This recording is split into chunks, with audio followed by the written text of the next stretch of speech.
Hello and जय Hind to all. तो discuss करते हैं ईडियम्स एंड फ्रेजेस का सेकेंड पार्ट वाला वीडियो आज। तो ये देखो पहला वाला जो ईडियम्स है, सी eye to I. C eye to आई का मतलब होता है कि किसी के साथ एग्री होना, किसी के साथ सहमत होना, उसको हम कहते हैं सी आई टू आई। ठीक है, जैसे यहाँ पे एग्जांपल देख सकते हो, I can see eye to eye with you on this issue. मतलब इसका उल्टा क्या होता है, अगर किसी से हम क्या नहीं है, आई टू आई नहीं है, तो इसका मतलब हम उसके साथ एग्री नहीं है, डिसएग्री है। जैसे यहाँ पे वो बोल रहा है कि मैं इस इशू में तुम्हारे साथ आई टू आई नहीं हूँ, तो मतलब मैं तुम्हारे साथ इस चीज़ पे एग्री नहीं हूँ। ओके। इन द माइंड्स आई का मतलब होता है कि जैसे हमारे दिमाग का जो आँख होता है, दिमाग का आँख क्या मतलब कि वो उसको हम कहते हैं इमेजिनेशन। ठीक है, इमेजिनेशन, कल्पना करना। जैसे दिमाग का आँख, जैसे हम अब चाहें तो लंदन पहुंच जाएं, दिल्ली पहुंच जाएं, अमेरिका पहुंच जाएं। ठीक है, जहाँ पे जाए हम मतलब ऐसे मन ही मन जाके पहुंच सकते हैं। तो मतलब इन द माइंड आई का मतलब होता है इन इमेजिनेशन। जैसे यहाँ पे मेनली जो ये इमेजिनेशन या फिर जो माइंड आई, ये इस्तेमाल कौन करते हैं, तो जो पोएट वगैरह होते हैं, राइटर वगैरह होते हैं, ये इसको ज़्यादा इस्तेमाल करते हैं। यहाँ पर देख सकते हो, the poet sees even distant things clearly in the mind's eye. ठीक है। Face the music. Face the music मतलब होता है परेशानी।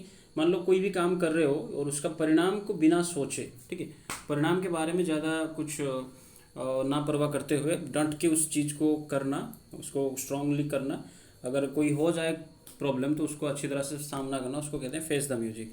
ठीक है। इसका मीनिंग तुम देख सकते हो कि to be ready to face the consequences. मतलब जो कुछ भी हो रहा है उस कॉन्सिक्वेंसेस मतलब परिणाम को फेस करने के लिए तैयार रहना। जैसे मान लो if I have committed this mistake, अगर मैंने ये मिस्टेक किया है तो इसका मतलब मैं इसका परिणाम भी भुगतने के लिए तैयार हूँ। तो फेस द म्यूजिक का मतलब होता है कि कॉन्सिक्वेंसेस या परिणाम को फेस करने के लिए तैयार रहना। उसके बाद है play fast and loose. Play fast and loose का मतलब होता है कि जो इंसान हमेशा से अपना मन, अपना राय वो हमेशा से बदलता रहता है। अभी कुछ बोल रहा है, फिर अगले पल कुछ बोलेगा। ठीक है, जैसे मान लो आज तुमने कहा कि बुद्धिज्म मुझे बहुत अच्छा लगता है, फिर अगले दिन अपने बुद्धिज्म के खिलाफ बुरा भला कहने लगे। ठीक है, तो जो इंसान हमेशा से अपना राय, अपना डिसीजन बदलता रहता है, उसका हम कहते हैं प्ले फास्ट एंड लूज। ठीक है, जैसे यहाँ पे लिखा गया है कि to change one's attitude towards someone often. मतलब हमेशा किसी और के लिए अपने हिसाब कि मतलब दूसरों के हिसाब से अपने आप की जो थॉट्स, आइडियाज, थिंकिंग को बदलता रहना। एग्जाम्पल देख सकते हो, he played fast and loose with his girlfriend. ठीक है, तो यहाँ पे आपको समझ में आ ही रहा होगा कि अपने गर्लफ्रेंड को इम्प्रेस करने के लिए वो हमेशा से अपना मन बदलता रहता है। चलो आगे देखते हैं। At daggers drawn. At daggers drawn का मतलब होता है बहुत ही ज़्यादा दुश्मनी। ठीक है, बहुत ही ज़्यादा दुश्मनी। जैसे कहते हैं सांप और नेवले का जो रिलेशनशिप, ऐसा ही कुछ आप समझ सकते हो कि बहुत ज़्यादा दुश्मनी अगर होगा तो उसका हम कहेंगे at daggers drawn. At daggers drawn, to be bitterly hostile towards each other. Okay. Something is fishy. Something is fishy मतलब अगर आपको कोई भी चीज़ क्या लग रहा है, जैसे इसका हिंदी में एक बहुत अच्छा मुहावरा है जिसको कहते हैं दाल में कुछ काला है। ठीक है, दाल में कुछ काला है, या फिर कहते हैं ना कि कुछ गड़बड़ है। तो अगर कोई भी चीज़ आपको सस्पिशियस लग रहा है, कुछ गड़बड़, कुछ वहाँ पे गलत लग रहा है, आपको डाउट हो रहा है, तो आप कह सकते हो कि something is fishy. Okay, I smell something fishy मतलब मुझे कुछ गलत लग रहा है। उसके बाद out of the world. Out of the world मतलब कोई भी एक ऐसा चीज़, कोई भी एक ऐसा इंसान जो बहुत ही ज़्यादा ब्यूटीफुल होगा, मैग्निफिसेंट होगा, वंडरफुल होगा, मार्वलस होगा। तुम जो चाहो एडजेक्टिव, अच्छा अच्छा एडजेक्टिव यहाँ पे लगा सकते हो। मतलब वो उसका एक्टिविटी या फिर उसका पर्सनालिटी इतना बेहतर है कि देख के लगता ही नहीं कि वो इस दुनिया का है। मतलब जैसे कोई बाहर से आया है, बाहरी दुनिया का है। जैसे मान लो मैं जब भी देखता हूँ मेसी, या फिर मेसी जो फुटबॉल खेलता है, तो उसको फुटबॉल खेलने का तरीका देख के, या फिर धोनी का क्रिकेट, या फिर विराट का क्रिकेट खेलने का तरीका देख के मुझे लगता है कि भाई ये तो इस दुनिया के है ही नहीं, कि बाहर दुनिया से आए, कि इतना बहुत बेहतर तरीके से अगर कोई काम करना तो उसको हम कहते हैं out of the world. Absolutely beautiful, magnificent, wonderful. Okay. Out of the woods, इससे भी थोड़ा मिलता जुलता है लेकिन इसका मीनिंग थोड़ा अलग आता है। आउट ऑफ द वुड्स मतलब होता है अगर कहीं पे प्रॉब्लम हो रहा है, कहीं पे कोई परेशानी में आप हो, कोई प्रॉब्लम फेस कर रहे हो, लेकिन उस प्रॉब्लम से आप बाहर निकलना चाहते हो, उस प्रॉब्लम से आप दूर जाना चाहते हो, तो उसको हम कहते हैं आउट ऑफ द वुड्स। जैसे मान लो आप प्रॉब्लम से घिरे हुए हैं, तो आपको कुछ दिन छुट्टी लेके, मान लो आप ऑफिस में काफ़ी ज़्यादा परेशानियाँ चल रहा है, तो आप वहाँ पर छुट्टी लेके कहीं जा सकते हो, हिल स्टेशन या फिर कोई पिकनिक विकनिक घूमने के लिए। तो इसका मतलब क्या करो, you are out of the woods. मतलब आप ट्रबल से, परेशानियों से, डिफिकल्टीज से आप दूर जाना चाहते हो। एट ऑड्स का मतलब होता है झगड़ा, इन डिस्प्यूट, ठीक है। एग्जाम्पल जैसे देख सकते हो, the members of a group were at odds over the selection procedure, ठीक है। एट ऑड्स मतलब डिस्प्यूट, बहुत आसान चीज़ है। एट ऑड्स मतलब डिस्प्यूट, झगड़ा। उसके बाद होता है ए मेयर्स नेस्ट, ठीक है। मेयर्स नेस्ट मतलब होता है कि कोई ऐसी चीज़ जो सच में हो ही नहीं सकता, जो सच में एग्जिस्ट ही नहीं करता, जो सच में इस मतलब not possible to exist really बा एक्चुअली। इसका मतलब होता है, देखो जब कभी भी आपको ईडीएम का मतलब नहीं समझ में आएगा तो ईडीएम को तोड़ कर भी उसके वर्ड्स को भी अगर ध्यान दोगे तो थोड़ा थोड़ा काफ़ी हद तक समझ में आ जाएगा। जैसे मेयर मतलब होता है घोड़ी, यहाँ पे जो लिखा गया है मेयर, मेयर का मतलब होता है घोड़ी। घोड़ी का नेस्ट क्या होता है? घोंसला। तो भाई घोड़ी कभी घोंसला थोड़ी बनाता है। तो इसका मतलब ये एक ऐसी चीज़ के बारे में बता रहे हैं जो कि पूरी तरह से फॉल्स है, ठीक है, फॉल्स। कोई भी चीज़ जो काफ़ी ज़्यादा फॉल्स इन्वेंशन हम कह सकते हैं, या फिर कोई भी चीज़ जिसका कोई वजूद ही ना हो, बेवाक चीज़ें, कोई भी बेबुनियाद चीज़ें बोलना, तो उसको कहते हैं मेयर्स नेस्ट। जैसे यहाँ पे एक एग्जांपल दिया गया है कि the involvement of teachers in the scheme prove to be a mare's nest. मतलब मान लो कोई एक स्कीम है, कोई एक योजना चल रहा है, उसमें टीचर्स की ज़रूरत नहीं है, उनका उस चीज़ पे एक्सपीरियंस नहीं है, लेकिन उसको ज़बरदस्ती उसमें घुसा दिया, तो हम कह सकते हैं भाई, और वो अपना राय देने लगे, ठीक है, तो हम कह सकते हैं कि ये भाई क्या है, पूरा पूरा एक मेयर्स नेस्ट है। ओके। दूसरा ना नेक्स्ट होता है कि कैश काव। कैश काव मतलब हम हिंदी में जिसको कहते हैं कि सोने की या फिर सोने की अंडा देने वाली मुर्गी, या फिर सोने की मुर्गी, सोने की चिड़िया। मतलब ऐसा कोई काम जिससे आपको क्या मिल रहा है, बहुत ज़्यादा पैसा मिल रहा है, ठीक है। और मतलब कोई भी चीज़ अगर आपको क्या दे रहा है, पैसा दे रहा है, तो हम कह सकते हैं वो कोई भी काम, कोई भी चीज़ अगर आप उससे पैसा काफ़ी अच्छी तरह से कमाते हो तो कह सकते हो कि वो तुम्हारे लिए कैश काव है, ठीक है। Back the wrong horse. Back the wrong horse मतलब दूसरे, मतलब गलत इंसान पे या फिर गलत काम पे पैसा लगाना, ठीक है। मतलब आपको पता है कि वो वहाँ पे पैसा लगाओगे तो डूब जाएगा, फिर भी आप वहाँ पे लगा रहे हो। जैसे मान लो support someone or something that later can not be successful, ठीक है। इसके हिसाब से हम देख सकते हैं कि बेक द रॉन्ग हॉर्स मतलब कि गलत चीज़ों पे पैसा लगाना, गलत चीज़ों पे इन्वेस्ट करना। ओके। उसके बाद होता है कीप एब्रेस्ट ऑफ। कीप एब्रेस्ट ऑफ मतलब आप बहुत ज़्यादा अपडेटेड रहना, ठीक है। देश दुनिया में क्या चल रहा है, करंट अफेयर्स क्या चल रहा है, देश में क्या इंटरनेशनल इश्यूज़ क्या चल रहा है, जियो पॉलिटिक्स क्या चल रहा है, अब आपके अंदर बहुत ज़्यादा नॉलेज होगा, इन्फॉर्मेशन होगा, तो इस तरह की इंसान को हम कहते हैं कीप एवरेस्ट ऑफ, ठीक है। जैसे हम कहते हैं be or remain up to date with or well informed about. Okay. जैसे यहाँ पे एग्जाम्पल भी देख सकते हो, तो this new service helps doctors keep abreast of the newest drugs available. तो डॉक्टर वगैरह वो हमेशा से अपडेट रहते हैं कि भाई नई नई बीमारी आता है, तो उसके हिसाब से दवाइयाँ को भी बदलना पड़ता है। तो कीप एवरेस्ट का मतलब होता है अप टू डेट रहना प्लस काफ़ी ज़्यादा इन्फॉर्मेशन या फिर काफ़ी ज़्यादा नॉलेज हमें अपने पास रखना। Give a good account of मतलब होता है गिव ए गुड अकाउंट मतलब होता है बहुत अच्छा परफॉर्म करना, बहुत अच्छा काम करना, ठीक है। समथिंग वेल और थ्रोली, बहुत अच्छी तरह से काम करना। जैसे John gave a good account of himself when he gave his speech last night. Give a good account मतलब बहुत अच्छी तरह से क्या करना, परफॉर्म करना। Black sheep. A black sheep का मतलब होता है कि जैसे मान लो कोई एक फैमिली में एक ऐसा बंदा है, कोई एक ऐसा बंदा या बंदी है जो क्या करता है, हमेशा से अपने फैमिली के लिए डिस्ग्रेस लेके आता है। डिस्ग्रेस मतलब जिसको हम कहते हैं उड़िया में कहते हैं कूड़ांगारो, है कि नहीं। मतलब सब अच्छे काम कर रहे हैं लेकिन यही एक नंबर का गधा है, हमेशा से अपने घर में परेशानियाँ लेके आता है, उसी की वजह से घर में सब झगड़े वगड़े होते हैं, ठीक है। तो उसको हम कहेंगे कि he is a black sheep. Okay. A member of a family और group who is regarded as disgrace to it, जो हमेशा प्रॉब्लम क्रिएट करता है एक फैमिली में, उसको कहा जाता है black sheep. A man of straw. Man of straw का मतलब होता है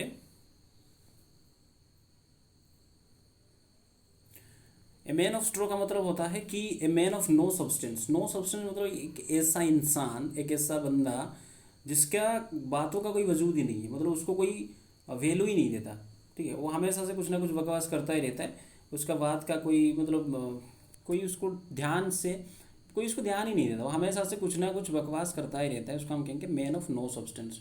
मतलब उसको जो स्ट्रॉ मतलब क्या होता है, भूसा होता है, चारा, है नहीं। इससे चारा के साथ किसी इंसान को कंपेयर किया जाता है, जैसे चारा का कोई वैल्यू नहीं होता है तो उस तरह से उस इंसान का भी कोई वैल्यू नहीं है, ठीक है। मतलब हम कह सकते हैं वैल्यूलेस इंसान, a man of straw. An eye for an eye. An eye for an eye, इसका मतलब होता है बहुत ही सिवियर पनिशमेंट। मतलब अगर मान लो तुम्हारी किसी ने तुम्हारा एक आँख फोड़ दी, तुमने भी उसको आँख फोड़ देना है। मतलब जैसा जुर्म वैसा ही सज़ा। ठीक है, जैसे मान लो किसी ने उसका हाथ तोड़ा है तो भाई सज़ा भी उसका ही हाथ तोड़ देंगे। तो इसको कहते हैं आई फॉर एन आई। तो इसका मीनिंग होता है punishment as severe as the crime or injury. जैसे ही क्राइम किया गया होगा उसी के हिसाब से पनिशमेंट देने को कहा जाता है an eye for an eye. White elephant का मतलब होता है बहुत ज़्यादा एक्सपेंसिव होना, बहुत ज़्यादा महंगा होना चीज़ें, और उसको अगर तुमने खरीद लिया लेकिन उसका कोई इस्तेमाल नहीं है, उसको कहा जाता है वाइट एलिफेंट। जैसे मान लो तुमने एक बहुत ही ज़्यादा महंगा टीवी खरीद लिया लेकिन अब टीवी का कोई तुम ज़्यादा देख नहीं रहे हो, बस मोबाइल में घुसे रहते हो, तो बहुत ज़्यादा एक्सपेंसिव से अगर टीवी खरीद लिया तो वो टीवी तुम्हारे लिए क्या बन चुका है कि वाइट एलिफेंट बन चुका है। तो हमेशा ज़िंदगी में याद रखना है कि कोई भी चीज़ कितना भी सस्ता या फिर कितना भी महंगा क्यों ना हो, जब तक उसका कोई यूज में नहीं आ रहा है तो उसको खरीदना नहीं चाहिए, वरना वो तुम्हारे लिए क्या बन जाएगा, एक वाइट एलिफेंट, जो काफ़ी एक्सपेंसिव होगा बट उसका कोई इस्तेमाल नहीं। अगला अगर हम बात करें कि cry over spilt milk. Cry over spilt milk इसके लिए हिंदी में बोला जाता है कि अब रोक के क्या फ़ायदा जब चिड़िया चुग गई खेत। मतलब जो चीज़ हो गया उसके बाद अगर तुम पछताना, उसके ऊपर रोना धोना, है कि नहीं, कुछ गलत काम कर दिया फिर उसके ऊपर तुम पछतावा कर रहे हो, उसको कहा जाता है क्राई ओवर स्पिल्ट मिल्क। जैसे यहाँ पे मान लो तुमने दूध गिरा दिया फिर उसको देख के रो रहे हो, तो भाई अब रोने से थोड़ी दूध उठ के कटोरा में आके घुस जाएगा और कहेगा कि रे बेटा आ गए हम, अब रो मत। तो क्राई ओवर स्पिल्ट मिल्क का मतलब होता है regretting an action after it has been done. कोई भी काम करने के बाद अगर आप पछताना कर रहे, मतलब पछता रहे हैं, तो उसको हम कहते हैं क्राई ओवर स्पिल्ट मिल्क। इसके लिए इस तरह का और एक एक्सप्रेशन भी आता है जिसको हम कहते हैं फ्लॉगिंग ए डेड हॉर्स। ठीक है, डेड हॉर्स मतलब जैसे मान लो हो गया भाई मरा हुआ घोड़ा, और उसको अगर तुम चाबुक लगा रहे हो तो इसका मतलब तुमने बेवजह उस पर अपना एफर्ट डाल रहे हो, जो कि तुम्हें कुछ होने वाला नहीं है, उसका कोई रिजल्ट नहीं निकलने वाला है। तो ये लगभग काफ़ी ज़्यादा मिलता जुलता होता है। आगे देखते हैं ए रोलिंग स्टोन। ए रोलिंग स्टोन का मतलब होता है एक ऐसा पर्सन जो कभी भी स्टेबल नहीं रहता, एक जगह पे टिकता नहीं, वो हमेशा से इधर उधर जाता ही रहता है। A person who is not to stay. तो रोलिंग स्टोन का मतलब हो गया कि जो वही इंसान जो एक जगह पे कभी टिकता नहीं है उसको कहा जाता है rolling stone. A person who is not willing to stay at one place for a long time. ठीक है, जो हमेशा से क्या करता रहता है, अपना जगह चेंज करता रहता है। ओके, तो आगे बढ़ते हैं। देखो, birds of a feather flock together, इसका मतलब होता है, फिर से पढ़ रहा हूँ मैं इसको, birds of a feather flock together. इसका मतलब होता है, इसको हिंदी में कहते हैं एक ही थाली के चट्टे बट्टे। मतलब एक ही तरह, जैसे मान लो अगर सेम हैबिट, सेम आदत, सेम क्वालिटीज़ के लोग हमेशा से तुम्हें एक जगह पे ही देखने को मिलेंगे, जिनका इंटरेस्ट वगैरह सेम हो, तो एक जगह पे, जैसे मान लो एक रूम में 8-10 रहते हैं, लेकिन उनमें से जो फ्री फायर पबजी खेलते हैं वो लग जाएंगे, टाइम जब भी मिलेगा तो एक जगह पे जाके बैठ के, ठीक है नहीं, तो मार इससे मार उससे मार, ये करते रहेंगे, तो हम उनको कह सकते हैं भाई एक ही थाली के चट्टे बट्टे। ठीक है, तो इसको हम कहते हैं कि birds of a feather flock together, मतलब people of the same sort और with the same taste and interest will be found together. आगे अगर हम बात करें to cry wolf. Cry wolf का मतलब होता है कोई भी एक ऐसा र्यूमर फैलाना। र्यूमर क्या होता है कि अफवाह फैलाना, र्यूमर या अफवाह फैलाना। जैसे मान लो किसी ने बोल दिया कुछ भी, र्यूमर फैला देना, तो उसको कहा जाता है क्राई वुल्फ। जैसे लोग कहते हैं कि सर अंग्रेजी बहुत टॉप है, ये जो एक र्यूमर फैला के रखे हैं, तो हम कह सकते हैं they have cried wolf about the English. उन्होंने क्या किया है, अंग्रेजी के बारे में एक बहुत ज़्यादा क्या क्या रहा है, क्या अफवाह फैला के रखा है, र्यूमर फैला के रखा है, उसको हम कहते हैं टू क्राई वुल्फ। उसको एक्सप्लेनेशन देख सकते हैं, टू गिव फॉल्स अलार्म। आगे अगर बात करें play second fiddle. Play second fiddle का मतलब होता है, जैसे मान लो क्या हुआ कि आप मैन थे, मतलब आप ऐसा बिहेव करना या फिर ऐसे काम करना जिससे लगेगा कि आपके ऊपर कोई और है। जैसे एक एग्जांपल के थ्रू समझते हैं, जैसे मान लो विराट कोहली बैटिंग करने आया, उसके साथ कोई और दूसरा बंदा भी बैटिंग करने आया है, लेकिन विराट कोहली तो अच्छा खेलता ही है, लेकिन उसने देखा कि नहीं, मुझसे इस मैच में मुझसे बेहतर वो नया जो दूसरा कोई बंदा है, दूसरा बैट्समैन है, वो अच्छा खेल रहा है, तो विराट कोहली क्या करेगा कि स्ट्राइक देके उसको खिलाएगा कि भाई तू ही मार। तो इसका मतलब विराट कोहली क्या कर रहा है, विराट कोहली वो मेन रोल ना निभा के वो क्या कर रहा है, उस जो दूसरा वाला बैट्समैन है उसको स्ट्राइक दे रहा है कि तू अब मेन रोल निभा। ठीक है, तो इसको हम कहते हैं प्ले सेकंड फील्डर। जैसे यहाँ पे ये फोटो जो है ये जो बाइडेन अमेरिका के हैं, ये उस टाइम की फ़ोटो है जब मतलब हम कह सकते हैं, हालांकि जो बाइडेन तो अब मेन रोल निभा रहे हैं यूएसए में, लेकिन एक टाइम था जो बाइडेन जब क्या थे, वाइस प्रेसिडेंट थे। कब वाइस प्रेसिडेंट थे, जब बराक ओबामा अमेरिका के प्रेसिडेंट थे, तो उस टाइम पे ये वाइस प्रेसिडेंट थे। इसका मतलब बराक ओबामा मेन रोल निभा रहे थे, और ये क्या कर रहे थे, ये कर रहे थे जो Biden was playing second fiddle. Okay, आगे अगर हम बात करें कि fish in troubled waters. Fish in troubled waters मतलब ट्रबल्ड वाटर्स में मछली पकड़ना। हालांकि इसका मतलब ट्रबल वाटर्स में मछली पकड़ना मतलब मुसीबत में अगर लोग फंसे हुए हैं, अगर लोग मुसीबत में फंसे हुए हैं और उस टाइम पे अगर कुछ लोग होते हैं कि उन लोगों से फ़ायदा उठाते हैं, ठीक है, उनको कहा जाता है कि they are fishing in trouble waters. मतलब जो मुसीबत में फंसे हुए लोगों का फ़ायदा उठाना, उसको कहा जाता है फिश इन ट्रबल वाटर्स।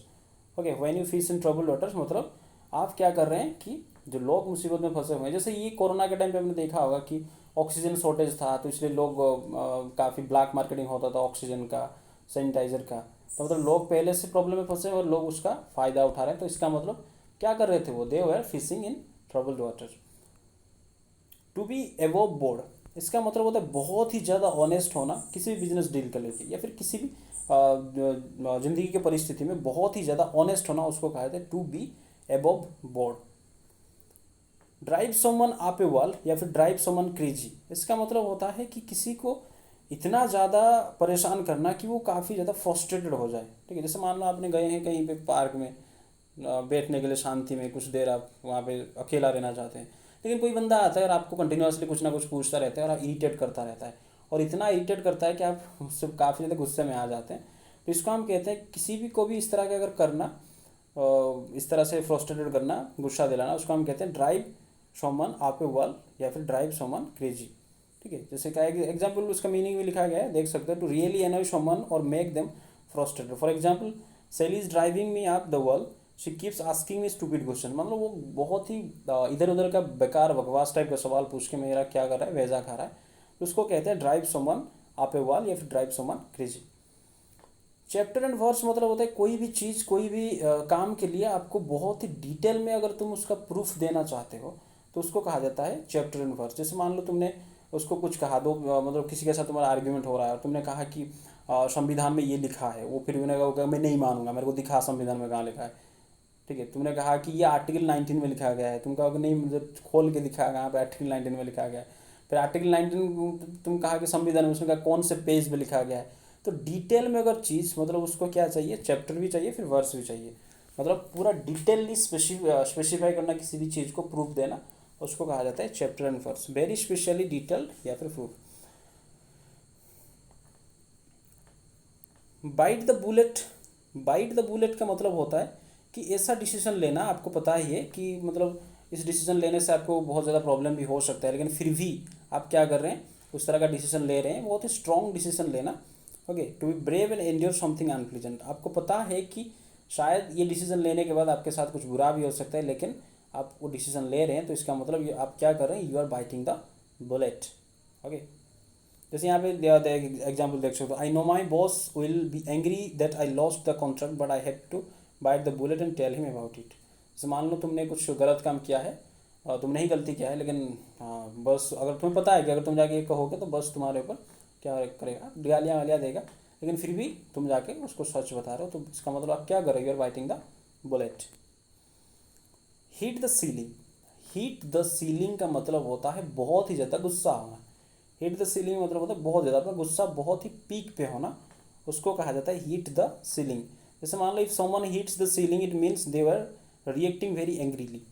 ठीक है, जैसे एग्जाम्पल मान लो क्या है कि जैसे वन कविता, जब कविता को पता चला कि उसकी बेटे ने एग्जाम में 0 लाया, तो उसने सी हिट्स द सीलिंग, मतलब उसने क्या किया भाई, काफ़ी गुस्से में आ गया।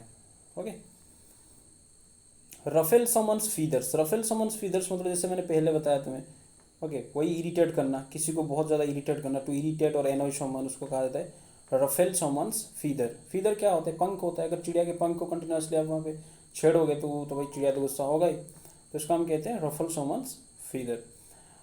और एक अगले अगर हम बात करें, put your best foot forward, put your best foot forward का मतलब होता है कि अपना बेस्ट देना, अपना बेस्ट देना, आप जो सबसे अच्छा कर सकते हो, सबसे बेहतर कर सकते हो, वही अपना बेस्ट देना। जैसे मान लो एग्ज़ाम गए हो देने के लिए, तो आप क्या करोगे वहाँ पे, you should have to try to put your best foot forward, तो आपको क्या करना चाहिए, अपना सबसे बेहतर ही देना चाहिए। पर मान लो कहीं आप इंटरव्यू गए हो और इंटरव्यू आपसे सवाल पूछ रहे हैं, तो वहाँ पे आपको क्या करना है, सबसे बेस्ट परफॉर्म करना है।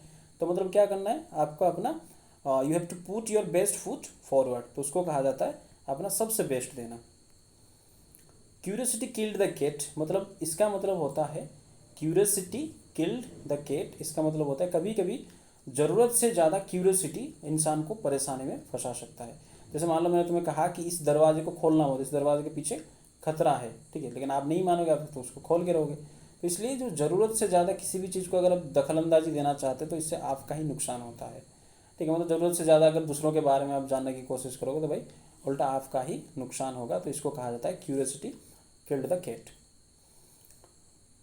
अगर नेक्स्ट है cost somebody N arm and A leg. Cost N arm and leg, इसका मतलब होता है बहुत ही ज़्यादा एक्सपेंसिव चीज़ें खरीदना। जैसे एक एक्सपेंसिव से रिलेटेड मैंने बताया था वाइट एलिफेंट, तो इसका मतलब होता है कि to be very expensive cost a lot of money. मतलब तुमने कोई भी चीज़ को बहुत ज़्यादा पैसा देके खरीदा। क्यों खरीदा? क्योंकि तुम्हें वो खरीदना ही चाहिए। मान लो कि 100 रुपये का चीज़ है, तुमने उसको 1000 रुपये देकर खरीद दिया, तो उसको हम कह सकते हैं cost N arm and leg, ठीक है। मतलब बहुत ज़्यादा एक्सपेंसिव चीज़ें खरीदना। एग्जाम्पल देख सकते हो, my new car cost me an arm and leg. Pull a rabbit out of your head. Pull a rabbit out of your head, इसका मतलब होता है टू डू समथिंग सरप्राइजिंग।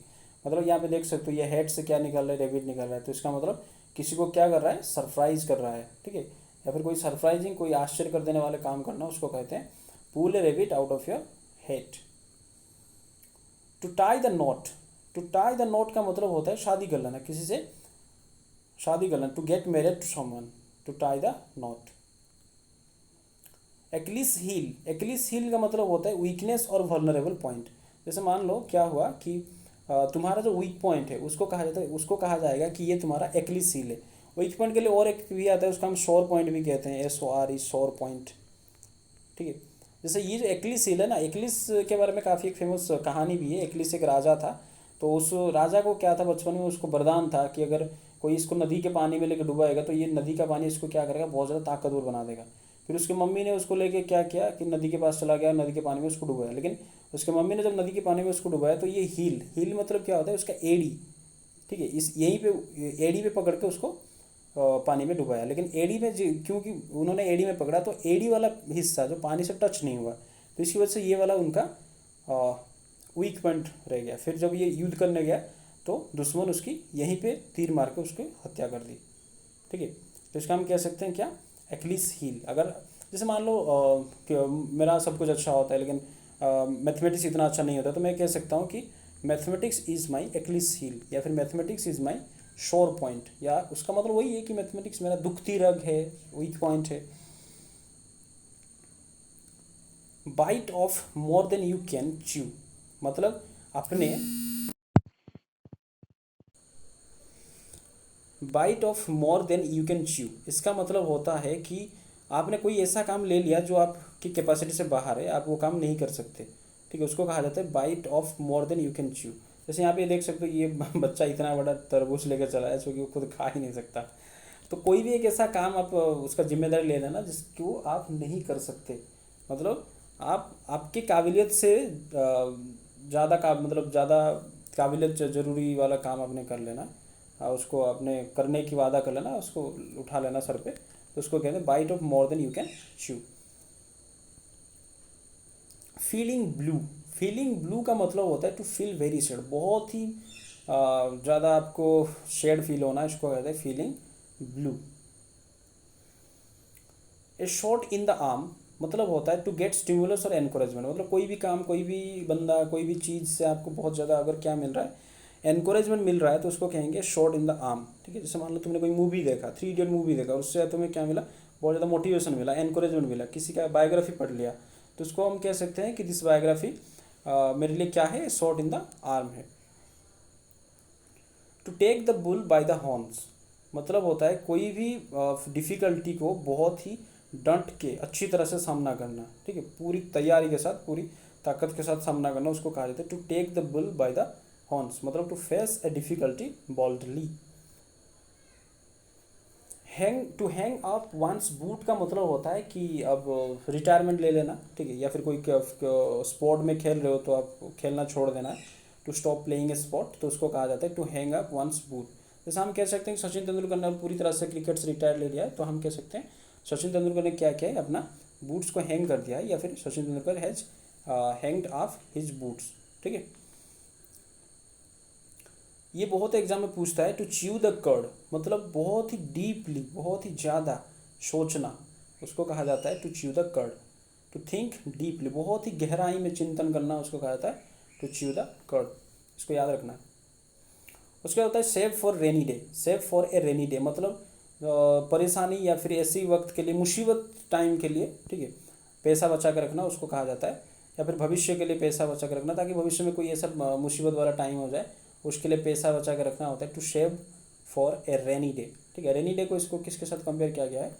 कोई अपना बुरा टाइम के साथ कंपेयर किया गया है। क्या आने वाले फ्यूचर में अगर तुम्हारे साथ कुछ बुरा हो गया और तुम्हें उस टाइम पे पैसों की ज़रूरत है, तो उसके लिए अगर तुम पैसा बचा कर रख रहे हो, तो ये क्या कर रहे हो? You are saving for a rainy day. जैसे चलो ये तो समझ में आ ही गया होगा। Let the cat out of the bag. Let the cat out of the bag, इसका मतलब किसी का सीक्रेट बाहर निकाल देना, ठीक है। मतलब कोई भी सीक्रेट चीज़ होगा, उसको आपको क्या करना है? उसका सीक्रेट मतलब भांडा फोड़ देना, उसको कहा जाता है let the cat out of the bag. मतलब इसके लिए और एक एक्सप्रेशन भी आता है, उसको कहते हैं spill the beans. Spill the beans, उसका मतलब भी होता है सीक्रेट को रिवील करना। कोई भी एक सीक्रेट है, उसको आप रिवील कर रहे हो, तो हम कह सकते हैं let the cat out of the bag या फिर spill the beans. Cut from the same cloth मतलब बहुत ही ज़्यादा सिमिलर होना, ठीक है।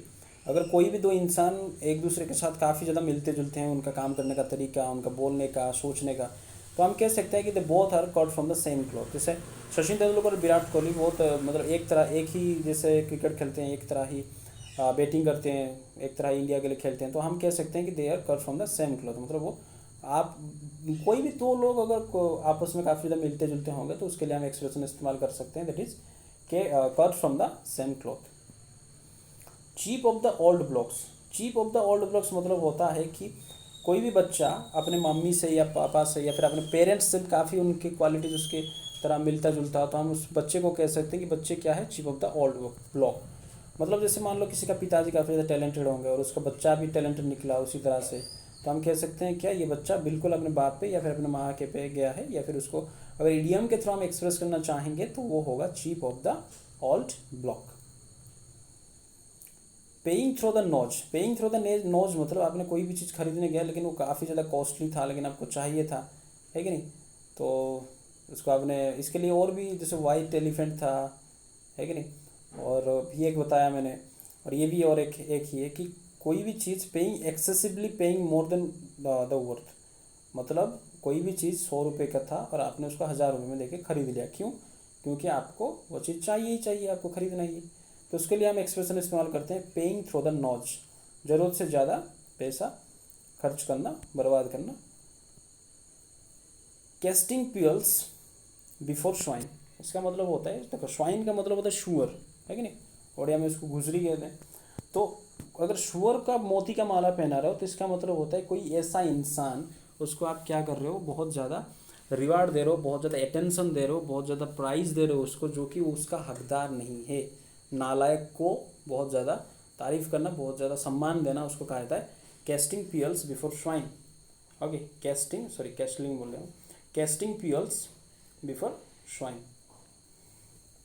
जैसे ये वाला मैंने बताया था, to flog a dead horse मतलब waste energy on a lost cause. Flog a dead horse का मतलब होता है, जैसे मान लो कोई मरा हुआ घोड़ा है और उस पर आप चाबुक, फ्लॉगिंग मतलब होता है चाबुक मारना उसको, तो चाबुक कंटिन्यूसली मार रहे हो और आप सोच रहे हो कि घोड़ा घोड़ा उठ के नाचेगा, आपको बिठा के लेके जाएगा। तो इसका मतलब है कोई ऐसे काम पे आप अपना एफर्ट को इन्वेस्ट कर रहे हो, अपना एफर्ट को लगा रहे हो, जिससे आपको कुछ फ़ायदा नहीं होने वाला है, तो उसको हम कहेंगे you are flogging a dead horse. Make both ends meet, ये भी काफ़ी बार एग्जाम में पूछता है कि मेक बोथ एंड्स मीट का मतलब होता है उतना ही कमाना जिससे आपका गुजारा हो जाए। मतलब जिससे आपका गुजारा हो जाए उतना ही अगर आप कमा रहे हो, तो हम कह सकते हैं you are making both ends meet. Okay, इसके लिए और एक एक्सप्रेशन भी आता है जिसको हम कहते हैं कि हैंड टू माउथ। मतलब वही कमा रहे हो जितना आप गुजारा कर सको, मतलब अपना गुजारा हो सके, जीना रहे मतलब जिंदा रहने के लिए, सर्वाइव करने के लिए जितना ज़रूरी है उतना ही कमा रहे हो। बहुत ज़्यादा पैसे वाला लाइफ आप नहीं स्पेंड कर रहे हो, ठीक है, तो उसको कहा जाता है हैंड टू माउथ। या फिर ये भी आप कह सकते हो make both hands meet, exam में काफ़ी बार पूछता है, इसको ध्यान रखना है। Earn just enough money to live on. To put the cart before the horse मतलब कोई भी काम को गलत तरीके से करना उसको कहा जाता है to put the cart before the horse. यहाँ पे इस फोटो में आप देख सकते हो कि देखो ये घोड़े को, मतलब ये कार्ट को घोड़े के पीछे लगाना चाहिए, लेकिन उसको ये आगे वाला, तो ये घोड़ा कैसे ही काम करेगा, है कि नहीं। कोई भी काम को अगर गलत तरीके से, to do thing in a wrong way is called to put the cart before the horse. Take things lying down, take things lying down का मतलब होता है टू ऑफर नो रेजिस्टेंस, मतलब आपके सामने, मतलब आप पूरी तरह से उसके सामने सरेंडर कर लेना। कोई ये मान लो आपके आके आपको बहुत ज़्यादा भला बुरा सुना के चला गया, लेकिन आपने कुछ नहीं कहा, ठीक है, तो उसको कहा गया है, उसको क्या कहा जाएगा, take things lying down. Cry for the moon, cry for the moon का मतलब होता है कोई भी एक इम्पॉसिबल चीज़ जो पॉसिबल है ही नहीं, उसकी मतलब किसी से ऐसी चीज़ें मांग लेना जो उसके लिए मतलब पॉसिबल है ही नहीं देना, तो उसको कहा जाता है क्राई फॉर द मून, है कि नहीं। अगर जैसे बच्चे कहते हैं कि चंदा ला के दो, है कि नहीं, तो बस यही समझ लो कि कोई एक इम्पॉसिबल चीज़ किससे मांग लेना जो कि पॉसिबल हो ही नहीं है, तो उसको कहा जाता है cry for the moon. Be in A tight corner, be in A tight corner, इसका मतलब होता है कि एक ऐसी परिस्थिति में फंसना है, काफ़ी ज़्यादा डिफिकल्टी सिचुएशन में फंसने को कहा जाता है be in the right corner. जैसे यहाँ पे देख सकते हो, ये हाथ छूटा तो ये चच्चा गए ऊपर, तो इन ए वेरी डिफिकल्ट सिचुएशन कहा जाता है be in A tight corner. हम कह सकते हैं this person is in A tight corner. Kock and bull story, Kock and bull story का मतलब होता है कोई भी एक ऐसा कहानी बना देना, कोई भी एक ऐसा स्टोरी बना के सुना देना जो सामने वाला यकीन ना करे। जैसे आप स्कूल गए हो और आप मम्मी मिस ने पूछा कि होमवर्क किया हो, तुमने कहा कि हाँ किया है, लेकिन कॉपी लाना भूल गया, तो ये इसको हम कह सकते हैं एक तरह का क्या है, कॉक एंड बुल स्टोरी, है कि नहीं। इससे कोई भी एक ऐसा स्टोरी सुना देना जो कि सामने वाला नहीं माने, ठीक है, और उसको कहा जाता है cock and bull story. Cat and dog life मतलब एक ऐसी ज़िंदगी जो ज़िंदगी में आपको काफ़ी ज़्यादा झगड़ा चल रहा है कि नहीं, काफ़ी ज़्यादा क्वेरलसम लाइफ है। जैसे ये कुत्ता और बिल्ली का आपस में कभी बनता नहीं, तो कैट एंड डॉग लाइफ मतलब एक ऐसी ज़िंदगी जीना जिसको हम कहते हैं कलहपूर्ण या फिर क्लेशपूर्ण या फिर झगड़े से भरा हुआ, लेकिन प्योर हिंदी में अगर कहूँ तो ऐसी ज़िंदगी जीना उसको कहा जाता है टेंशन से भरा आना ज़िंदगी, कैट एंड डॉग लाइफ। अगर कोई ऐसा कर रहा है तो मैं वो कहेगा कि I am leading a cat and dog life. Like a cat on a hot brick मतलब बहुत ज़्यादा नर्वस। जैसे मान लो कोई एक इंटरव्यू आप देने गए और उस इंटरव्यू से आपका ज़िंदगी जुड़ा हुआ है और वही आपका लास्ट चांस है, उसके बाद आपका ज़िंदगी में कोई नौकरी वोकरी नहीं होगा, तो इसका मतलब आप काफ़ी ज़्यादा नर्वस हो गए। तो आपका सिचुएशन कैसा होगा, कैसा बिल्ली जो क्या है हॉट या फिर हाँ हॉट ब्रिक्स, है कि नहीं, जो काफ़ी गर्म ईंट पे बैठा हुआ बिल्ली की तरह आपका सिचुएशन होगा। तो इसका मतलब होता है बहुत ज़्यादा नर्वस होना। Like a cat on hot bricks. Have a card of one sleeve, have a card of one sleeve का मतलब होता है कि कोई भी सीक्रेट प्लान छुपा कर रखना, कोई भी एक सीक्रेट प्लान आप छुपा कर रखना। जैसे मान लो यहाँ पे जैसे ये कार्ड छुपा कर रखा है, ठीक है, इसको जैसे ये तुरुप का एक कार्ड छुपा कर रखा है अपने यहाँ पे स्लीव में, तो हम कह सकते हैं कोई भी एक सीक्रेट प्लान छुपा कर रखना, जो टाइम आने पर उसको रिवील करना, उसको कहा जाता है have a card of one sleeve.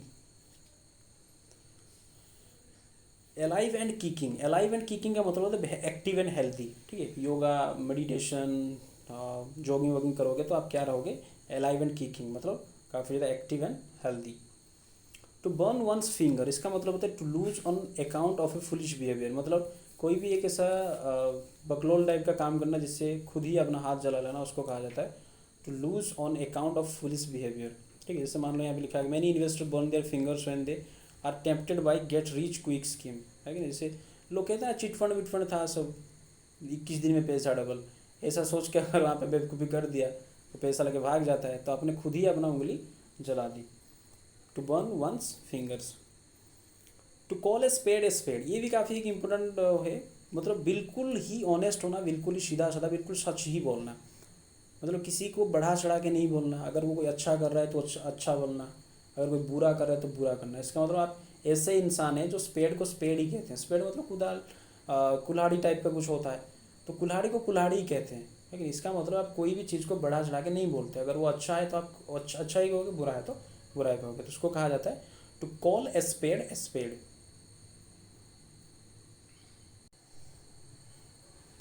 To break the ice, break the ice मतलब क्या होता है, चुप्पी तोड़ना, मतलब साइलेंस है और साइलेंस को तोड़ना। जैसे मान लो दो दोस्त हैं, जैसे ये लड़का लड़की आपस में बात नहीं कर रहे हैं, अगर मान लो ये लड़का पहले बात की तो वो क्या करेगा, वो क्या किया कि ही ब्रेक्स द आइस, मतलब उसने जो साइलेंस था उन दोनों के बीच में उसको तोड़ा, ठीक है। टू ब्रेक द आइस मतलब to break the silence.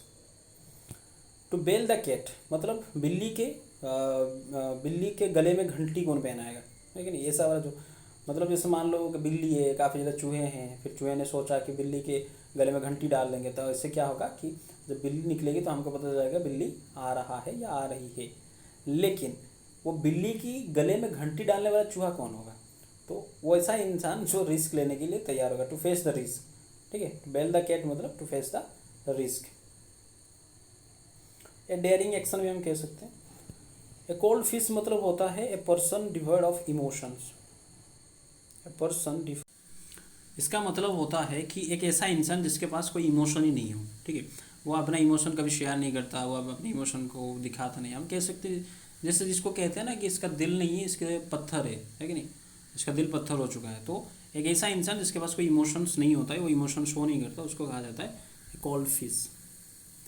To cross the Rubicon, to cross the Rubicon मतलब टू टेक डिसीसिव स्टेप, कोई भी एक ऐसा स्टेप लेना, एक ऐसा डिसीजन लेना जिसको जानते हुए भी कि ये मतलब एक तरफा डिसीजन, उसके बाद उस डिसीजन में आप वापस नहीं आ सकते। जैसे मान लो आपने क्या किया, ऑफिस में आपने रेजिग्नेशन दे दिया, तो आपको बॉस पूछेगा कि देखो क्या कर, you are crossing the Rubicon, मतलब अगर एक बार में इसको एक्सेप्ट कर लिया तो उसके बाद तुम्हें नौकरी नहीं मिलेगा। ठीक है, ऐसा डिसीजन लेना जो काफ़ी डिफिकल्ट होता है, उसको कहता है to cross the Rubicon. Double dealing या फिर डिसीविंग, जिसको धोखा देना, इसको कहते हैं डबल क्रॉसिंग। हालांकि मूवी बना है कि नहीं, डबल क्रॉस मतलब धोखा देना, उसको कहते हैं double dealing. To eat humble pie, to eat humble pie मतलब होता है आपकी अपनी गलती को बहुत ही प्यार से, बहुत ही शांत स्वभाव से अपनी गलती को मान लेना, उसको कहा जाता है टू ईट हम्बल पाई। ठीक है, बहुत ही नम्र के मतलब बहुत ही पोलाइटली किसी को अगर आप अपोलोजाइज कर रहे हो, उससे क्षमा मांग रहे हो, तो इसका मतलब आप क्या करो, you are eating humble pie. To fight a losing battle, है कि नहीं, ये बहुत आसान है कि कोई भी एक बैटल आप लड़ रहे हो जिसको आपको पहले से ही पता है कि आप हारोगे ही हारोगे, लेकिन फिर भी आप लड़ना नहीं छोड़ रहे हो, तो इसका मतलब आप क्या करो, you are fighting a losing battle. A deadlock, a deadlock मतलब होता है कि ऐसा पोजीशन, एक ऐसा परिस्थिति जिसके बाद सिचुएशंस आगे ही नहीं बढ़ता। ठीक है, उसको कहते हैं डेडलॉक। जैसे कश्मीर को लेके भारत और पाकिस्तान के बीच में कोई भी तब्दीली नहीं हो रहा है, कोई भी इसका प्रोग्रेस नहीं हो रहा है, तो हम कह सकते हैं कि वो कहाँ पे अटका हुआ है, कश्मीर का मुद्दा एक डेडलॉक बन चुका है। ठीक है, या डेयर डेविल, डेयर डेविल का मतलब होता है कि ऐसा इंसान जिसको हम कहते हैं खतरों का खिलाड़ी। जैसे ये देख रहे हो, कुछ बिना पकड़े ही ऐसे ही रस्सी वस्सी ना लेके एक तो इतने पतले रास्ते पे चल रहा है, तो डेयर डेविल मतलब होता है कि कॉन्सिक्वेंसेस के मतलब परिणाम का चिंता ना करके काम करते जाना, या फिर हम उसको सिंपल भाषा में कह सकते हैं खतरों का खिलाड़ी। Once in a blue moon मतलब बहुत ही रेयरली, जैसे कहते हैं ना ईद की चांद। Okay, once in a blue moon बहुत ही रेयरली, जैसे कहते हैं मान लो बहुत कोई इंसान अगर आपसे बहुत ही रेयरली मिल रहा है, तो आप कह सकते हो उसको कि तुम तो भाई ईद का चांद बन चुके हो। तो once in a blue moon means very very rarely. To die in harness, to die in harness मतलब अपने आखिरी वक्त तक, मरने तक काम करना, करते रहना, उसको कहते हैं टू डाई इन हार्नेस। जैसे APJ अब्दुल कलाम साहब, जब उनका डेथ हुआ, जब उनको हार्ट अटैक आया, जिससे उनका डेथ हुआ, तो तब भी वो क्या कर रहे थे, IIM शिलोंग में पढ़ा रहे थे, है कि नहीं। तो वो क्या कर रहे थे कि, तो उसका हम क्या कहेंगे, टू डाई इन हार्नेस मतलब to work till the last day of one's life, है कि नहीं, मरने के आखिरी दिन तक, आखिरी पल तक काम करते रहना। To plough a lonely furrow, to plough a lonely furrow मतलब कोई भी एक ऐसा काम करना जिससे आप बाहर से किसी का, कोई दूसरों का बिना मदद लिए आप काम करना, उसको कहते हैं टू वर्क विदाउट हेल्प और सपोर्ट। किसी और का मदद लेते बिना आप अगर कोई काम कर रहे हैं, तो इसका मतलब you are ploughing a lonely furrow. Lock stock and barrel, ये बहुत ही ज़बरदस्त एक ईडियम है। इसका मतलब होता है कम्प्लीटली। जैसे ये गन तुम देख सकते हो, और इस गन अगर तुमने पूछा कि ये गन पूरी तरह से लॉक है, स्टॉक इसमें बुलेट बुलेट है, बैरल सब कुछ ठीक ठाक है, तो मैं कहूँगा हाँ ये कम्प्लीटली सही है। जैसे मान लो तुमने मुझे पूछा कि ये वाला, मैंने मान लो मैंने एक दुकान खोला और तुमने मुझे पूछा कि ये दुकान क्या पूरी तरह से तुम्हारा है या पार्टनरशिप पे चला रहे हो किसी के साथ मिलकर, तो मैं कहूँगा कि नहीं, ये जो दुकान है ये लॉक स्टॉक एंड बैरल मेरा ही है, मतलब कम्प्लीटली मेरा ही है। टू किक वंस हील्स का मतलब होता है to wait with nothing to do. Okay, इससे तो पता ही चल रहा है कि टू किक वंस हील्स मतलब to wait with nothing to do, मतलब आपके पास कोई ऑप्शन नहीं होगा कुछ करने के लिए, बस वेट करने के ही ऑप्शन बचा होगा, तो उसको कहा जाएगा to kick one's heels. Rain cats and dogs मतलब काफ़ी ज़्यादा बारिश होना, उसको कहा जाता है rain cats and dogs, recently हुआ था हमारा। तो रेन कैट्स एंड डॉग्स मतलब rain heavily. A hard nut to crack, a hard nut to crack का मतलब होता है एक डिफ़िकल्ट प्रॉब्लम। कोई भी काम करने के लिए अगर बहुत ज़्यादा डिफिकल्ट होगा उसको हम कहेंगे a hard nut to crack. जबकि इसका ऑपोजिट अगर होता है जो बहुत ईजी होता है, a hard nut to crack मतलब वेरी डिफिकल्ट होता है। इसका ईजी मतलब इसका जो ऑपोजिट होता है उसको कहा जाता है dime a dozen, DIME, dime a dozen, उसको कहा जाता है वेरी इजी। ठीक है, जैसे हम कह सकते हैं English is not a hard nut to crack, it's a dime a dozen. मतलब इंग्लिश बहुत डिफिकल्ट नहीं है, बहुत आसान है। इन हाई स्पिरिट्स मतलब बहुत ज़्यादा खुशी होना, ये तो बहुत आसान है, इन हाई स्पिरिट्स। और वहीं पे अगर काफ़ी दुखी हो तो उसका ऑपोजिट क्या होता है, इन लो स्पिरिट। लो स्पिरिट हम कह सकते हैं in low spirit. Like a fish out of water मतलब कोई भी एक ऐसे सिचुएशन में फंस जाना जो सिचुएशन आपके लिए बहुत नया होगा। मतलब जैसे मान लो एक स्ट्रेंज सिचुएशन में होगा, जैसे मान लो मैं वेजिटेरियन हूँ और मैं कहीं एक बाहर चला गया, अमेरिका अमेरिका कहीं USA, और वहाँ पे एक ऐसा सिटी में गया जहाँ पे मुझे वेज नहीं मिल रहा है, हमेशा हर जगह पे नॉन वेज ही मिल रहा है। तो मैं कहूँगा कि मैं अब कहाँ फंस चुका हूँ, I feel like a fish in A fish out of water. ठीक है, like a fish out of water, एक स्ट्रेंज सिचुएशन में फंस जाना जो आप इससे पहले कभी सोचा नहीं होगा, इससे पहले आप इस तरह का सिचुएशन से कभी फेमिलियर नहीं होगा।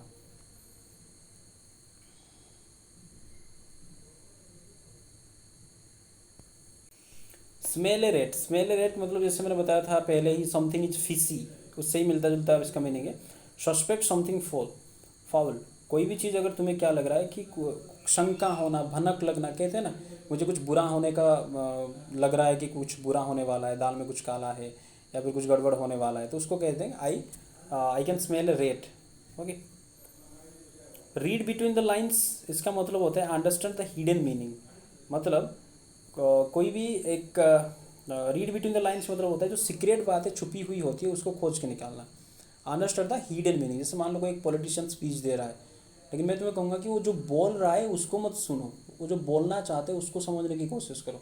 ठीक है ना, क्योंकि वो खुल्लम खुल्ला तो सब कुछ नहीं बोल पाएंगे, तो वो बिना बोले ही उनकी बातों को अगर समझने की कोशिश कर रहे हैं तो हम क्या करें, we are reading between the lines. ठीक है, हम हिडन मीनिंग को समझने की कोशिश करना चाहते हैं।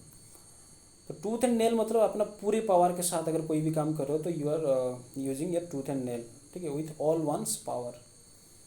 स्प्रेड लाइक वाइल्ड फायर मतलब होता है स्प्रेड क्विकली, कोई भी चीज़ अगर अफवाह जो होता है र्यूमर वगैरह, ये क्या होता है, जंगल की आग की तरफ फैल जाता है, तो इसको हम कहते हैं स्प्रेड लाइक वाइल्ड फायर।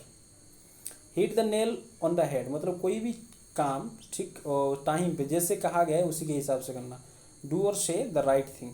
ठीक है, उसको कहते हैं hit the nail on the head, जो काम जैसा करना चाहिए, जिस टाइम पे करना चाहिए, अगर वैसे काम आप कर रहे हैं तो हम क्या कर रहे हैं, you are hitting the nail on the head. Burn the midnight oil, burn the midnight oil मतलब होता है बहुत ज़्यादा हार्डवर्क करना। जैसे मान लो आपको एग्जाम में सिलेक्शन चाहिए तो आपको क्या करना पड़ेगा, you have to burn the midnight oil, मतलब यू हैव टू वर्क और स्टडी हार्ड, उसको कहते हैं burn the midnight oil. Under the thumb मतलब होता है अंडर द कंट्रोल। ठीक है, जैसे किसी को कंट्रोल पे लेना उसको कहते हैं अंडर द थंब। जैसे पहले मैंने बताया था एक आयरन फिस्ट या आयरन हैंड, आयरन फिस्ट या आयरन हैंड, उसका मतलब है किसी को अपने कंट्रोल में रखना और प्रेस करके रखना। जैसे ये वाला with A high hand, with A high hand मतलब किसी को दबा के रखना, प्रेस करके रखना, सप्रेस करके रखना। जैसे ये हिटलर का पिक्चर है, वो हमेशा लोगों को दबा के रखता था, तो उसका हम कह सकते हैं कि with A high hand. By leaps and bounds, by leaps and bounds मतलब होता है जो जिसका ग्रोथ काफ़ी रैपिडली होता है। जैसे अभी ये ग्राफ देख सकते हो कि कोई भी कंपनी का जो प्रॉफिट है वो कैसे बढ़ रहा है, लीप्स एंड बाउंड्स, मतलब बहुत ही जल्दी कोई भी चीज़ ग्रो करना उसको कहते हैं leaps and bounds. To make a pig of oneself मतलब अपने काबिलियत के हिसाब से बहुत ज़्यादा खाना, उसको कहते हैं to overeat, to make pig of oneself. ठीक है, उसको कहा जाता है to make a pig of oneself. ठीक है, ये देख लो कितना खा रहा है गधा कहीं का, ज़रूरत से ज़्यादा खाना, over it.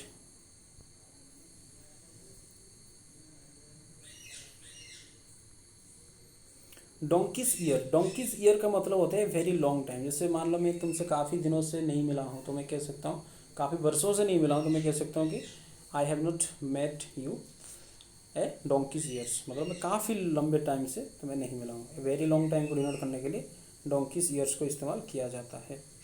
To pull one's leg, जैसे कहते हैं ना कि टांग खींचना, मतलब क्या होता है, किसी को छेड़ना, किसी को टीच करना, किसी के साथ मस्ती करना, उसको कहता है to pull one's leg. Joke और teach someone. To keep one's fingers crossed, इसका मतलब होता है होप फॉर द बेस्ट। ठीक है, कीप वंस फिंगर्स क्रॉस्ड मतलब hope for the best.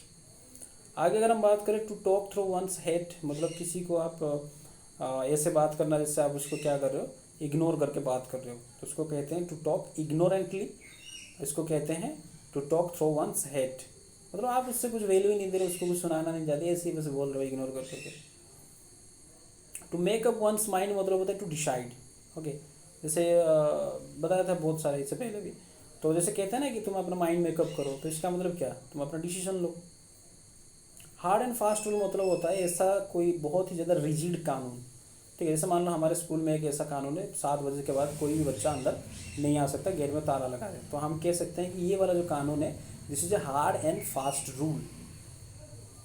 To make one's mouth water मतलब होता है किसी को, मतलब ये होता है मुंह में पानी आना। जैसे मान लो कोई भी टेस्टी चीज़ है, तुमने देखा पकौड़ा, पिज़्ज़ा वीज़ा कुछ ऐसा, तुम्हारे मुंह में पानी चला आया, तो इसका हम कहेंगे to make one's mouth water.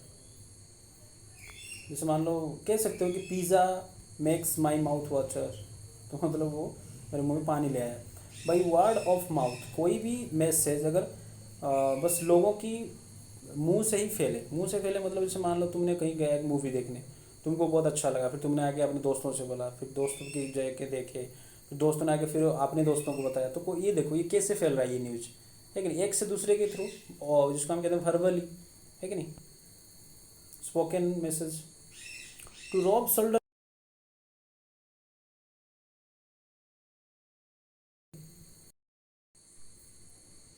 हाँ, तो टू रॉब शोल्डर मतलब होता है कंधे से कंधा मिलाना, बराबरी करना। ठीक है, बराबरी मुकाबला करना, जैसे हम कह सकते हैं कि हमारे जो भारत के चेस प्लेयर हैं या फिर क्रिकेट प्लेयर हैं, या फिर जैसे हमारा ओलंपिक गया था जो हमारा हॉकी प्लेयर थे, वो क्या कर रहे थे, बड़े बड़े जो देश के हॉकी प्लेयर के साथ जाके कंधे से कंधा मिला रहे थे, उनको बराबरी करके मुकाबला कर रहे थे।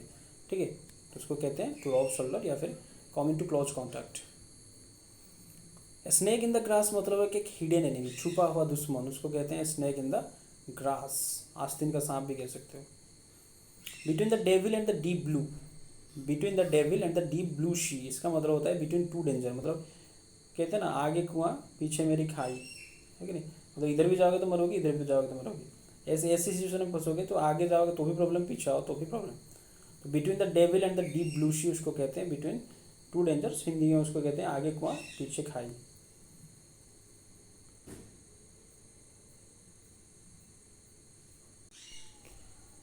To kill two birds with one stone मतलब एक ही तीर पे दो शिकार करना, है कि नहीं, एक ही बार पे दोनों लोगों को मार गिराना, उसको कहते हैं to achieve two results with one effort. कहते हैं ना एक ही तीर पे दो शिकार ऐसे, तो to kill two birds with one stone, तो to achieve two results with one effort, उसको कहते हैं ऐसा ही। एक क्लोज शेप का मतलब होता है नेरो एस्केप, जिसको हम कहते हैं कि बाल बाल बचना। जैसे मान लो मेरा एक्सीडेंट हो गया लेकिन मुझे कुछ ज़्यादा चोट वोट नहीं आया, तो मैं कहूँगा कि मैं बाल बाल बच गया, या फिर it was a close shave. ठीक है, मतलब बस मरते मरते बचा। To pull a long face का मतलब होता है बहुत ज़्यादा दुखी दिखाई देना, to look sad, to pull a long face मतलब to look sad. To turn a deaf ear मतलब किसी को इग्नोर कर देना। ठीक है, अपने कानों में जू तक रेंगने नहीं देना, कहते हैं ना, जो कुछ भी बोल मैं कुछ नहीं सुन रहा हूँ, मैं काफ़ी तुम्हें इग्नोर कर रहा हूँ, तो to turn a deaf ear इसको कहते हैं to ignore. To turn the tables मतलब होता है पूरा का पूरा पासा पलट देना, पूरा का पूरा बाजी पलट देना। जैसे मान लो भारत पाकिस्तान का मैच चल रहा था और भारत हारने वाला था, लेकिन जैसे धोनी आया तो उसने पूरी तरह से, धोनी टर्न द टेबल्स मतलब उसने पूरी तरह से बाजी को पलट दिया, मैच को पलट दिया और ये भारत जीत गया। टू कॉल समवन नेम्स मतलब टू एब्यूज समवन, किसी को गाली देना, भला भला बुरा कहना, तो उसको कहते हैं टू कॉल समवन नेम्स मतलब to abuse someone. At an arm's length मतलब होता है किसी भी चीज़ से दूरी बना के रखना, एक बाजू की दूरी, उसको कहते हैं to keep at a distance, किसी भी चीज़ से अगर दूरी बना के रखना। जैसे एग्जांपल मान लो मैं शराब नहीं पीता, मैं तो कह सकता हूँ कि I always keep at an arm's length, तो मतलब I always keep alcohol at an arm's length, मैं हमेशा से अल्कोहल से दूरी बना के रखता हूँ। ठीक है, किसी भी चीज़ से दूरी बना के रखना उसको कहते हैं at an arm's length. At the 11th hour मतलब होता है बहुत, मतलब बिल्कुल ही आखिरी मौके पे, आखिरी वक्त पे, लास्ट टाइम पे अगर कोई भी चीज़ करना है। जैसे मान लो तुम्हारे दोस्त ने तुम्हें बोला था कि हम हमारे साथ मूवी देखने जाएगा या फिर घूमने जाएगा, लेकिन ठीक लास्ट मोमेंट में जैसे आप तैयार हो रहे हो, उसने कहा कि मैं नहीं जा सकता, तो उसने कब मना किया, he refused at the 11th hour. Okay. An apple of discord का मतलब होता है कोई भी झगड़े का कारण उसको कहा जाता है, जैसे पति पत्नी के बीच में झगड़ा होता है तो उसकी जो कारण होगा उसका हम कह सकते हैं an apple of discord, a cause of quarrel. To build castle in the air, to build castle in the air, इसका मतलब होता है बस ख्याली पुलाव पकाना, मतलब इमेजिनरी, सोच के ही खुशी होना, कोई भी चीज़ पे हमेशा सोचते रहना और आपको लगेगा कि ऐसे सोचता रहूँगा तो मेरा हो जाएगा सब कुछ, हालांकि ऐसा नहीं होता है। मेक इमेजिनरी स्कीम्स, लेकिन ख्यालों में ही डूबा रहना और ख्यालों में ही जीना कि भाई ऐसे तो हो जाएगा सब कुछ। बर्निंग क्वेश्चन मतलब होता है एक इंपॉर्टेंट टॉपिक, कोई भी एक इंपॉर्टेंट टॉपिक जो आज के टाइम पे काफ़ी ज़्यादा चर्चे में होगा तो उसको कहेंगे बर्निंग क्वेश्चन। जैसे कोरोना कोविड-19 ये आज का टाइम पे क्या है, बर्निंग क्वेश्चन, ये बर्निंग इशू है। सिटिंग ऑन द फेंस का मतलब होता है हेजिटेट बिटवीन टू डिसीजन, मतलब आप ऐसी जगह पे होंगे जिससे आपको पता नहीं चल रहा होगा कि आप कौन सा डिसीजन लें, ठीक है, ये करें या वो करें, तो उसको कहते हैं सिटिंग ऑन द फेंस, मतलब hesitate between the two decision. जैसे ये भी बंदा फेंस पे ना इधर आएगा ना उधर आएगा, वो सोच नहीं पा रहा है, ठीक है, मतलब किसी भी एक कन्फ्यूजन में होना कि क्या करें क्या नहीं करें। पीस ऑफ ए केक का मतलब होता है something is very easy to complete, कोई भी चीज़ अगर बहुत आसान होगा उसको कहा जाता है पीस ऑफ ए केक, या फिर हम कह सकते हैं इट्स ए केक वॉक, ठीक है, केक वॉक भी कहते हैं। जैसे केक पे चलना बहुत आसान होता है, इट्स ए चाइल्ड्स प्ले भी कहा जाता है, वो बहुत ही आसान चीज़ होगा, जैसे 2+2 भाई सबको पता है। आगे अगर हम बात करें when pigs fly, when pigs fly मतलब होता है, ये इडियम मेनली इस्तेमाल होता है जो कभी भी ऐसी सिचुएशन के लिए जो कभी सच हो ही नहीं सकता। भाई ऐसा थोड़ी हो सकता है कि सुअर का ऐसे पंख निकलेगा और सुअर उड़ेगा हवा में, है कि नहीं। इसका मतलब बेसिकली इस्तेमाल होता है इस वाला इडियम कि जो चीज़ ये दिखाने के लिए जो कभी हो ही नहीं सकता, इट्स टोटली इम्पॉसिबल, ठीक है।